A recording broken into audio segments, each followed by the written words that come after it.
नल निषद देश के राजा वीरसेन के पुत्र थे। नल बड़े ही वीर, साहसी, गुणवान और सुंदर थे। शस्त्र विद्या और अश्व संचालन में भी वे निपुण थे। दमयंती विदर्भ नरेश भीष्मक की पुत्री थी। दमयंती लक्ष्मी के समान सुंदर, सुशील और सर्वगुण संपन्न थी और दूर दूर तक उनके रूप और सौंदर्य की चर्चा थी। एक दिन राजा नल अपने महल के बगीचे में टहल रहे थे। इतना सुंदर हंस है, अद्भुत।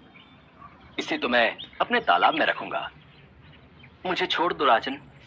मेरा परिवार यहाँ से बहुत दूर विदर्भ देश के राजा भीष्मक के सरोवर में रहता है। मेरी हंसनी मेरे बिना जीवित नहीं रह पाएगी। वो रो रो कर अपना प्राण त्याग देगी। अब मैं कभी नहीं आऊंगा। अरे अरे, घबराओ नहीं। लो, मैंने तुम्हें छोड़ दिया। महाराज, आप बहुत दयालु हैं।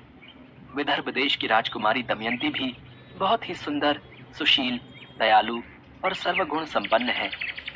मैं विदर्भ देश में जाकर राजकुमारी दमयंती के समक्ष आपके गुणों की चर्चा अवश्य करूंगा राजन। आप दमयंती से विवाह कीजिए। आप दोनों एक दूसरे के योग्य हैं। ये कहकर हंस उड़ गया। विदर्भ देश की राजकुमारी दमयंती के रूप की चर्चा दूर दूर तक फैली हुई थी। राजा महाराजा ही नहीं, देवता भी दमयंती से विवाह करना चाहते थे। एक दिन दमयंती अपनी सखियों के साथ बगीचे में विचरण करते करते सरोवर के पास गई। कितना सुंदर हंस है। मेरी सुंदरता तो राजा नल के सामने कुछ भी नहीं है। राजा नल बहुत ही सुंदर और गुणवान हैं।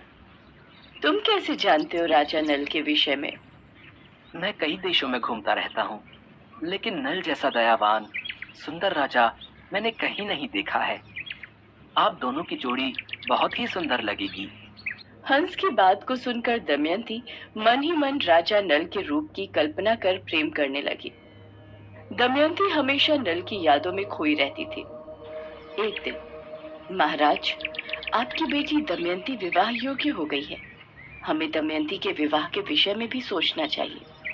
महारानी, आप ठीक कह रही हैं। मैं मंत्री जी से कहकर दमयंती के स्वयंवर का निमंत्रण सभी देशों में राजाओं, महाराजाओं और राजकुमारों को भिजवा देता हूँ। दूसरे दिन से ही दमयंती के स्वयंवर की तैयारियां शुरू हो गई। सभी देशों में निमंत्रण पत्र भेजा गया। निषद देश में भी निमंत्रण भेजा गया। राजा नल निमंत्रण पाकर बहुत खुश हुए।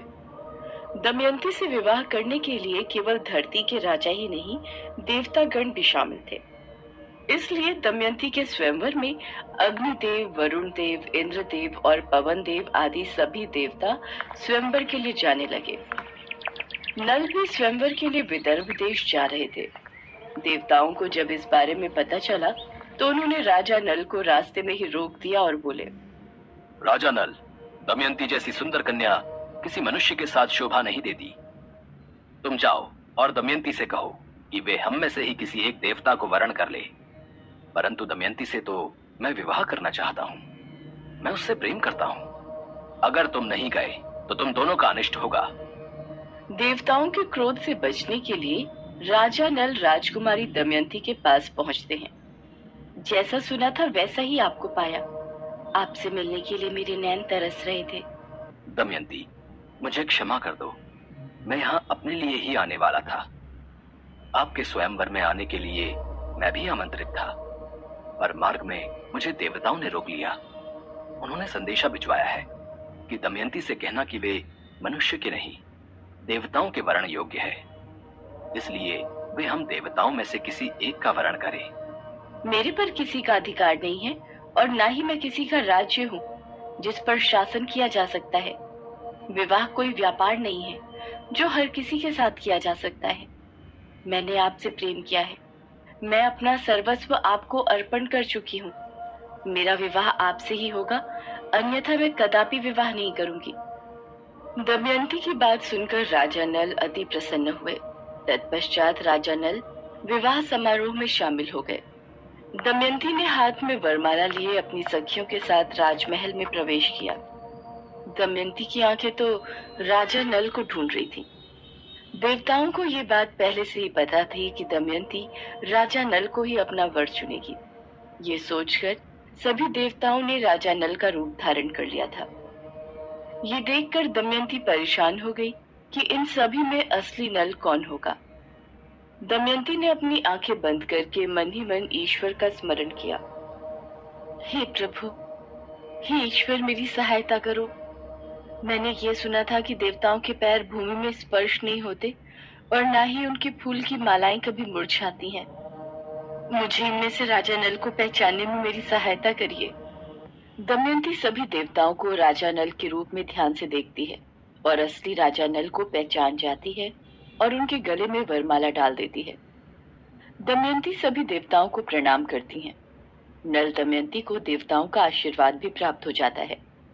इसके बाद दमयंती निषद नरेश राजा नल की पत्नी बन जाती हैं। समय पलटता है। रानी दमयंती के घर पुत्र और पुत्री का जन्म होता है।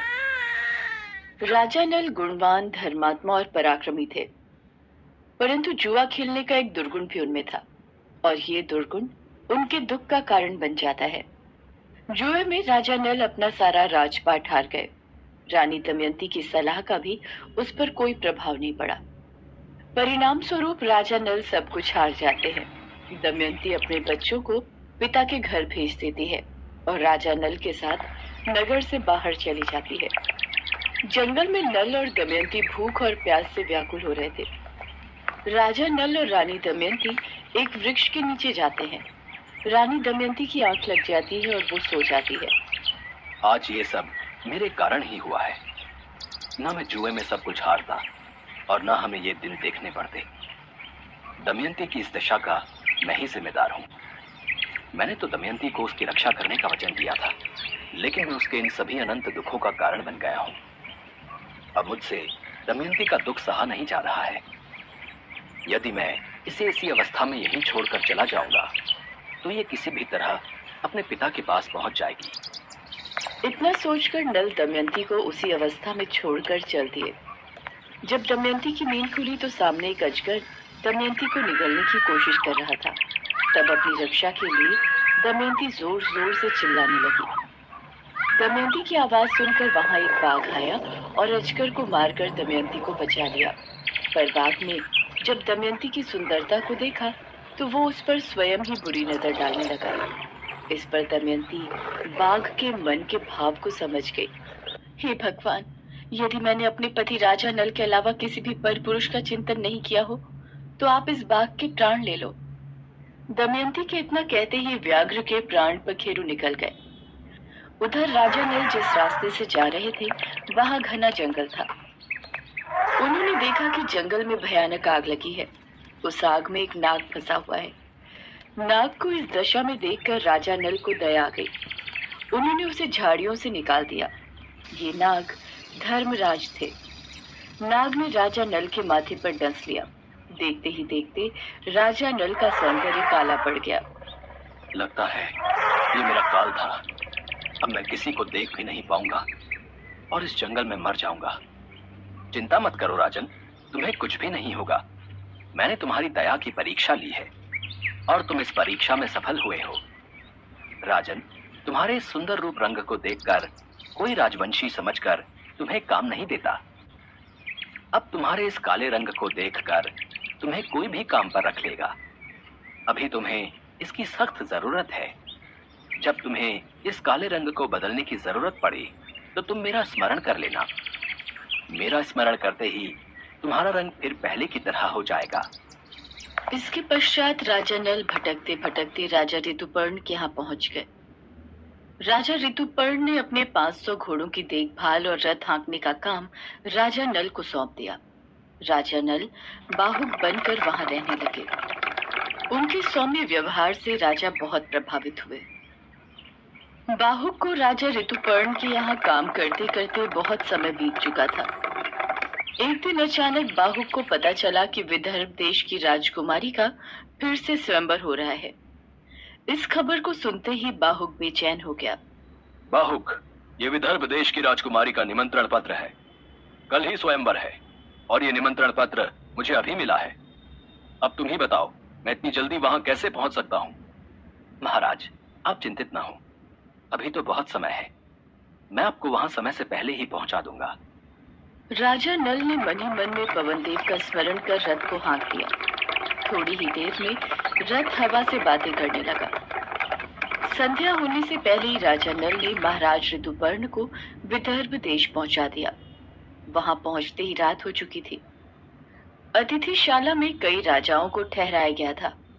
दमयंती सभी व्यवस्थाओं का बहुत ही सावधानी के साथ निरीक्षण कर रही थी। राजा नल को जब मेरे स्वयंवर के विषय में पता लगेगा तब वे अवश्य ही आएंगे। दासी, तुम दोनों बच्चों को साथ ले जाओ और हर राजा के सामने जाकर उन्हें हमारी कहानी सुनाना। क्या पता राजा नल भेष बदल कर आए हो। जो आज्ञा राजकुमारी। दासी कहानी सुनाते सुनाते राजा नल के पास पहुंची और कहानी सुनाने लगी। दमयंती की करुणा भरी कहानी को सुनकर राजा नल की आंखों से आंसू बहने लगा। राजा नल ने इंद्रसेन और इंद्रसेना को अपने गले से लगा लिया और धर्मराज का आह्वान कर राजा नल अपने असली रूप में आ गए। राजा ऋतुपर्ण सहित सभी राजा नल को देखकर हैरान रह गए। इसके पश्चात नल दमयंती का पुनर्मिलन हुआ और राजा नल को उनका राज्य भी वापस मिल गया।